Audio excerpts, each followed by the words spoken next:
হাসরের ময়দানে যেদিন উলঙ্গ দাঁড়ায় যাব, আল্লাহ যদি ডেকে বলে, রে আবু বকর, আমি আল্লাহ কত নেয়ামত তোমাকে দান করেছিলাম, জান্নাতের টিকিট দিলাম 10 জনার সিরিয়াল 1-এ তোমার নাম রাখলাম। ও আবু বকর, নবীজির তোমার নবীর বিপদকালে তোমারে বন্ধু বানায় দিলাম, হিজরতের সাথী বানাইয়া এত নেয়ামত তোমারে দিলাম, আমার দরবারে সেই বিনিময় কি নিয়ে আসছো?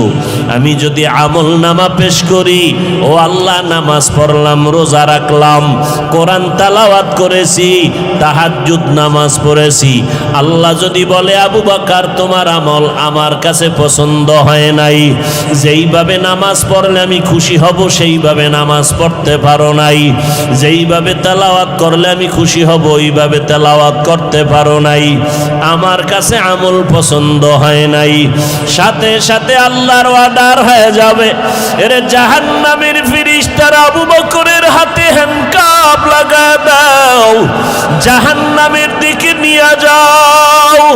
এর যুবক, ও পর্দার আড়ালের মা বোনেরা, ও বৃদ্ধ বাবাজি, জান্নাতের টিকিট পাইয়া যদি আবু বকর সারা রাত কাঁদতে পারে, আমলের তাদের অভাব নাই, এলেমের অভাব নাই, ইখলাসের অভাব নাই, তাহাজ্জুদের মধ্যে ঝামেলা নাই, সংসারের হক আদায় করতে তাদের দুর্বলতা নাই, জিহাদের ময়দানে দুর্বলতা নাই, জান্নাতের টিকিট পাইয়াও যদি তাদের অবস্থা এমন হয়, ও বান্দা একটু চোখ দুইটা বন্ধ করে নিজের জীবনের দিকে তাকাও। আজকে জীবনের দিকে তাকাইয়া দেখি এই ময়দানে আমার মতো গুনাহগার কেউ নাই। আজকে বক্তা হইয়া চেয়ারে বসছি, অথচ আমার গুনার কারণে দেখি আমার হাত না পাক, আমার ঠোঁট গুনার কারণে না পাক, আমার চোখ দুইটা গুনার কারণে না পাক, আমার অন্তরটা গুনার কারণে না পাক। আমার মতো গুনাহগার এই ময়দানে কেউ নাই। এরে যুবক, একটু চিন্তা করো, কই ছিলা, কই আছো? এক সময় তুমি আব্বু কয়া ডাকতে পারো নাই। আল্লাহ তোমার জবানে কথা বলার শক্তি দান করেছেন। তোমার মতো বয়সের কত যুবক দেখো, তোমার দুইটা চক্ষু দিয়া সারা রাত মোবাইল চালাও, গুনাহ করো। তোমার মতো কত বান্দা আছে দুই চোখের পাওয়ার নাই, অন্ধ বানাইয়া আল্লাহ পাঠাইছেন, রাস্তায় রাস্তায় ভিক্ষা করে। আমার আল্লাহ যদি তোমারে ঘুমের মধ্যে অন্ধ বানাইয়া দিতেন, বলো তুমি মোবাইলে গান বাজনা কেমনে দেখতা? আল্লাহ তোমারে সুন্দর চেহারা দান করেছেন, আল্লাহর দেওয়া নেয়ামত খাইতেছো, আল্লাহর দেওয়া পানি ভোগ করতেছো, আল্লাহর দেওয়া বাতাস, আল্লাহর দেওয়া জমিনের ফসল গাছের ফল খাইতেছো। তোমারে যদি কেউ 5,000 টাকা দেয়, তুমি তার গুণগান গাও। তোমারে যদি একটা রিক্সা কিনিয়া দেয়, তুমি তার গুণগান গাও। তোমারে যদি একটা দোকান উঠাইয়া দেয় কেউ ব্যবসার জন্য, তুমি তারে জীবনে ভুলো না, তোমার চেয়ার ছাইরা তারে বসার জন্য আগায় দাও। আমার মাওলায় তোমারে দুইটা হাত দিছেন, বলো আল্লাহরে কি দিয়েছো? আমার মাওলায় তোমারে দুটো সুন্দর চক্ষু দান করেছেন, বলো এর বিনিময়ে আল্লাহকে কি দিয়েছো? আমার আল্লাহ তোমারে সুন্দর হায়াত দিয়েছেন, বলো আমার মালিকের কি দিয়েছো? আমার আল্লাহ তোমার জবানে কথা বলার শক্তি দান করেছেন, বিনিময়ে আল্লাহকে কি দিয়েছো? আল্লাহ দুটো হাত ভালো রাখছেন, বলো বিনিময়ে আল্লাহকে কি দিয়েছো? আল্লাহ তোমার আমার প্রয়োজনে সূর্যের আলো দিয়েছেন, বলো বিনিময়ে আল্লাহকে কি দিয়েছো? রাতের বেলা চাঁদের আলো দিয়েছেন, বলো আল্লাহকে কি দিয়েছো? আমার আল্লাহ জমিনের ফসল তোমার আমার জন্য কত সুন্দর করে দিয়েছেন, ভোগ করার জন্য তুমি আল্লাহকে কি দিয়েছো? আল্লাহ তো তোমার বাড়ি চায় না, টাকা চায় না, পয়সা চায় না। আল্লাহ তো বলে নাই ব্যবসা বাণিজ্য লেখাপড়া চাকরি বন্ধ করে সারা রাত সেজদায় পড়ে থাক, আল্লাহ তো এটা চায় না। আল্লাহ বলে বান্দা ব্যবসা কর, লেখাপড়া কর, চাকরি কর, সময় মতো সেজদা দে, 5 বেলার নামাজ পড়, মা বাবার দোয়া নিয়ে চল, ওলামায়ে কেরামের পরামর্শ নিয়ে চলো, নবীজির আদর্শ মানিয়ে চলো। নবীর আদর্শের কারণে আজকে এত সম্মান। সারা দুনিয়াবাসী আজকে ইসলামের দুশ্মনী করে, বেঈমানেরা মাদ্রাসার বিরোধিতা করে, কোরআনের বিরোধিতা করে। ও যুবকেরা, আমরা যারা টুপিওয়ালা দাড়িওয়ালা নামাজ পড়ি, পর্দা করি, হালাল খাই, বলো আমাদের স্বাধীনতা কোথায় নষ্ট হয়ে গেল? আমাদের খানাও বন্ধ হয় নাই, আমাদের চলাফেরার স্বাধীনতাও নষ্ট হয় নাই। আমাদের মতো দাড়িওয়ালা নামাজি ব্যবসা করে, অভাব নাই, চাকরি করে, অভাব নাই। তুমি কেন বলো নবীর তরিকা মানলে স্বাধীনতা চলবে না?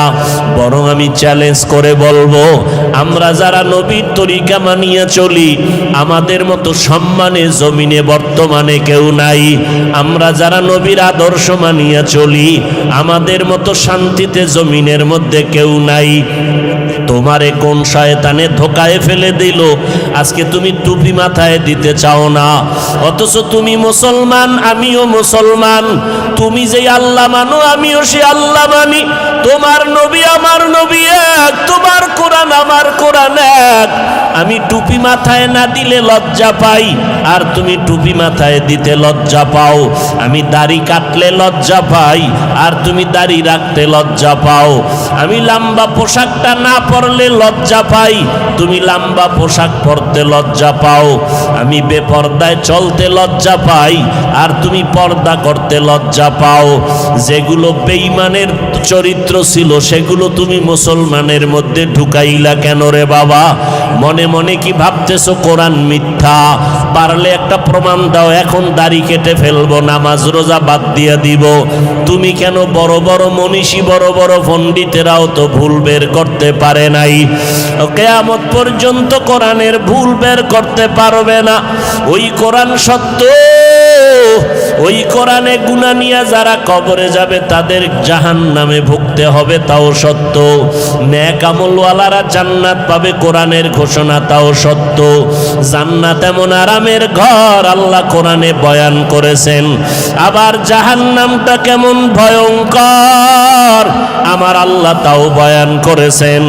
গুনাহগার হইয়া যদি কবরের বিছানায় যাও, ওই কবরে তখন কে টাকাওয়ালা বাড়িওয়ালা খবর নাই, কে ধনী কে গরিব কোনো প্রশ্ন হবে না।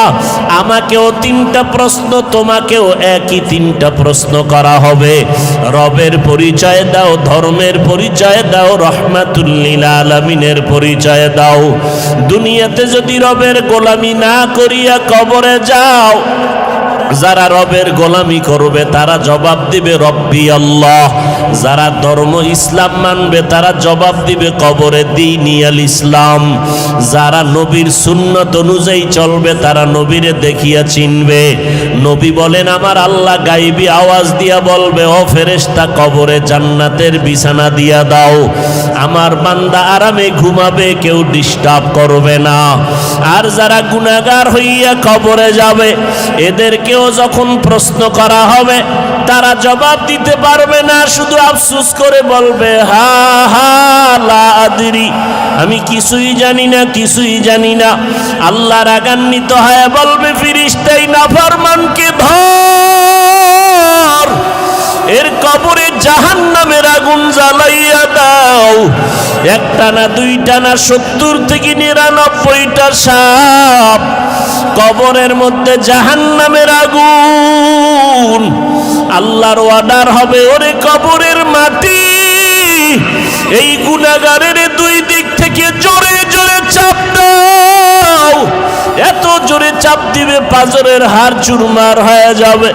ও যুবক, এখনই কি গুনাহ ছাড়বা না? মানুষ তো শখ করিয়া অনেক সময় অনেক অন্যায় করে। তোমার মনের শখ লাগাইয়া দাড়ি রাখলা না কতদিন, এখনো কি তওবা করবা না?